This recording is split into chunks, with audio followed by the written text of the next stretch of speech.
Member Representative Egay Erice and yourself were asking that Representative Elizalde Co be invited in order for him to shed light on the issues being taken up in that hearing. Am I correct, sir?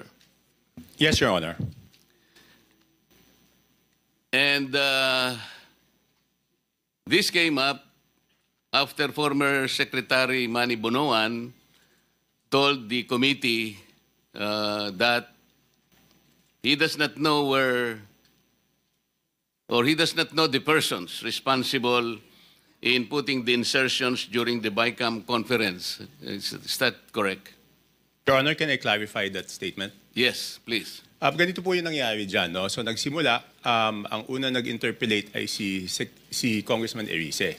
So sabi ni Congressman Erice, nung sa dulo na, sabi niya kay Secretary Bonoan, alam niyo ba kung ano yung amount na nadadagdag sa departamento pagdating sa BICAM? Ang sagot ni Secretary Bonoan at the time was that hindi namin alam dahil hindi naman kami part ng BICAM. Makikita na lang namin yan pagdating ng General Appropriations Act. So yun po yung pinagsimula nun. So ang sabi ni Congressman Erice nun, since hindi po alam ni Secretary Bonoan, ang taong dapat tanungin ay si Congressman Saldico. Kaya po siya nagmosyon na kung pwede, imbitahan ng committee si Congressman Saldico at yan po ay tinutulan yung mosyon niya ni Congressman Benny Abante. Bakit po tinutulan ni Congressman Abante? Parang ang sinasabi po nila noon is that hindi pa pwedeng maging resource person ang isang congressman. Kaya tinuloy ko po, kaya po ako nagsalita, humingi ako ng pasya kay Congressman Erice because he had the floor, if I could make a manifestation.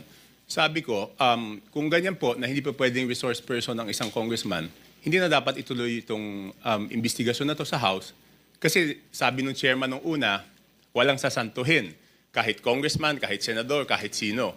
Eh kung hindi po pa pwedeng mag-testify under oath, o hindi pa pwedeng resource person ang isang congressman, ibig sabihin, exempted yung congressman sa investigasyon. Yun po yung nangyari doon.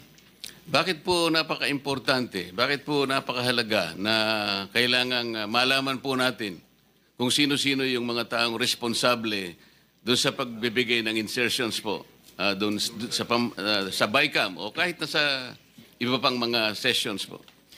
Kasi kami po, ako po, hindi ako member ng BICAM, no?